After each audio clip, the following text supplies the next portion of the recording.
नमस्कार दोस्तों, मैं हूं अतुल सिंह। स्वागत है आपका नीति टॉक्स विद अतुल। दोस्तों, आज मैं आपको भारत के उस कोने में लेकर चलूंगा जहां जिंदगी किसी फिल्म की तरह नहीं बल्कि हर दिन एक जंग की तरह चलती है। यह कहानी है चार ड्वेलर्स की, यानी ब्रह्मपुत्र नदी के बीचों बीच बसे उन रेत द्वीपों पर रहने वाले लोगों की, जिन्हें हम शायद ही कभी याद करते हैं। ये वो जगह है जहाँ जमीन टिकती नहीं। हर साल नदी का बहाव दिशा बदल देता है, खेत बह जाते हैं, गांव डूब जाते हैं और लोग फिर से उसी मिट्टी पर नई जिंदगी बसाने की कोशिश करते हैं। यहाँ सर्वाइवल ही कल्चर बन चुका है। सुबह नाव से बच्चे स्कूल जाते हैं, अगर स्कूल बचा हुआ है तो, और शाम को वही नाव खेतों से सब्जियां लाकर बाजार तक पहुंचाती हैं अगर रास्ता खुला हो तो। यहाँ के लोगों का हर दिन अनसर्टेनिटी में गुजरता है। ब्रह्मपुत्र घाटी का इलाका दुनिया के सबसे खूबसूरत इलाकों में से एक है, लेकिन हर सौंदर्य जितना मोहक है उतना ही धोखेबाज है। चार ड्वेलर्स का जीवन हर समय प्रकृति के मूड पर निर्भर करता है। एक रात की बारिश कभी कभी हजारों घर बहा ले जाती है। ट्रांसपोर्ट यहाँ लग्जरी नहीं, सपना है। जहाँ सड़कें खत्म हो जाती हैं वहीं से चार क्षेत्र शुरू होते हैं।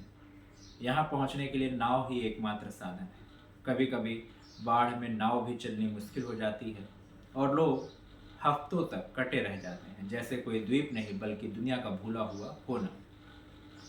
हेल्थ केयर नाम की चीज़ यहाँ लगभग नहीं है। एक आम बुखार भी जानलेवा हो सकता है, क्योंकि अस्पताल तक पहुँचने में 6-6 घंटे लग जाते हैं और कई बार गर्भवती महिलाएं रास्ते में ही दम तोड़ देती हैं। एजुकेशन का हाल भी कुछ अलग नहीं। बच्चे प्राइमरी तक जाते हैं, फिर स्कूल या तो बह जाता है या बहुत दूर चला जाता है। कई बच्चे नाव चलाना, मछली पकड़ना और खेत जोतना ही स्कूल समझ लेते हैं। इन सब के बावजूद ये लोग हार नहीं मानते। खेती करते हैं, धान, सरसों, आलू, सब्जियां। कुछ लोग मछली पकड़कर बेचते हैं, लेकिन ये खेती भी अस्थायी नहीं होती। हर साल बाढ़ आती है और खेतों में उगी मेहनत को अपने साथ बहा ले जाती है। ऐसे में सर्वाइवल के लिए माइग्रेशन ही रास्ता बचता है। परिवार के नौजवान दिल्ली, गुवाहाटी, सिलीगुड़ी, तेजपुर जैसे शहरों में मजदूरी करने चले जाते हैं। कोई कंस्ट्रक्शन साइट पर काम करता है, कोई ऑटो चलाता है, कोई होटल में वेटर बन जाता है। वो हर महीने थोड़ा थोड़ा पैसा भेजते हैं ताकि गांव में बुजुर्ग और बच्चे किसी तरह जी सकें। यानी माइग्रेशन इनकी ज़िंदगी का हिस्सा नहीं, ज़रूरत है। लेकिन इस माइग्रेशन की कीमत भी कम नहीं। जो घर से जाता है वो हर बार लौट नहीं पाता। कभी काम न मिलने में फंस जाता है, कभी बीमारी से और कभी हादसे से। और जो गांव में बच जाते हैं वो हर साल बाढ़ के साथ किसी न किसी को खो देते हैं। महिलाओं की ज़िंदगी तो और भी कठिन है। उनका दिन सुबह 4 बजे शुरू होता है। पानी लाना, लकड़ी इकट्ठा करना, बच्चों को संभालना और खेत में काम करना। रात को जब नदी का पानी बढ़ता है तो वही महिलाएं सबसे पहले बच्चों को उठाकर ऊंचाई पर भागती हैं। कोई डॉक्यूमेंट नहीं, कोई टाइटल डीड नहीं, सब कुछ मिट्टी का बना, मिट्टी में जाने वाला। हेल्थ फैसिलिटी की कमी का सबसे ज़्यादा असर भी महिलाओं पर ही पड़ता है। मैटरनल हेल्थ सर्विसेज न के बराबर है। कई बार मिडवाइफ से डिलीवरीज करवाती हैं और अगर कॉम्प्लिकेशन हो जाए तो अस्पताल तक पहुंचने में कई बार ज़िंदगी साथ छोड़ देती है। अगर एजुकेशन की बात करें तो यहाँ का बच्चा स्कूल जाने से पहले नाव चलाना सीखता है, क्योंकि अगर नाव चलाना नहीं आता तो स्कूल पहुँचना नामुमकिन है। और जब बाढ़ में स्कूल बह जाता है तो एजुकेशन लिटरली पानी में बह जाती है। लिटरेसी रेट बहुत कम है, नेशनल एवरेज के आधे से भी नीचे।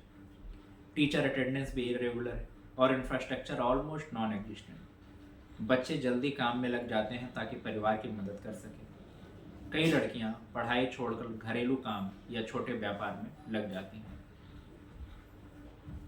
अब बात करते हैं फूड सिक्योरिटी की। फूड इनसिक्योरिटी यहाँ क्रॉनिक है।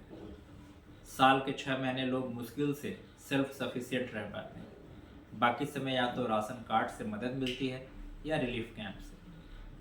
कई बार सरकार का राशन महीनों तक नहीं पहुंचता, क्योंकि बाढ़ के बाद रास्ते ही नहीं बचते। इसलिए लोग ड्राई फिश, राइस और जंगल से मिलने वाले रूट्स पर जीते हैं और हंगर एक अस्थायी साथी बन चुका है। क्लाइमेट चेंज ने इन लोगों का संकट कई गुना बढ़ा दिया है। वैज्ञानिकों के हिसाब से पिछले 3 दशकों में ब्रह्मपुत्र की बाढ़ों की फ्रिक्वेंसी और इंटेंसिटी दोनों बढ़ी है। यानी अब इरोजन ज़्यादा तेज़ी से हो रहा है, चार द्वीप ज़्यादा जल्दी गायब हो रहे हैं और लोगों को बार बार जगह बदलनी पड़ रही है।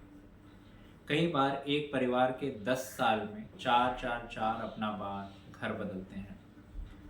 हर बार नए नए चार पर जाकर हट बनाई, नई मिट्टी जोती, नया पेड़ लगाया और हर बार वही सब कुछ फिर बढ़ गया। कितना साहस चाहिए ऐसा जीवन जीने के लिए। सामाजिक दृष्टि से भी ये लोग हाशिए पर हैं। गवर्नमेंट स्कीम्स का फ़ायदा इन्हें मुश्किल से मिलता है।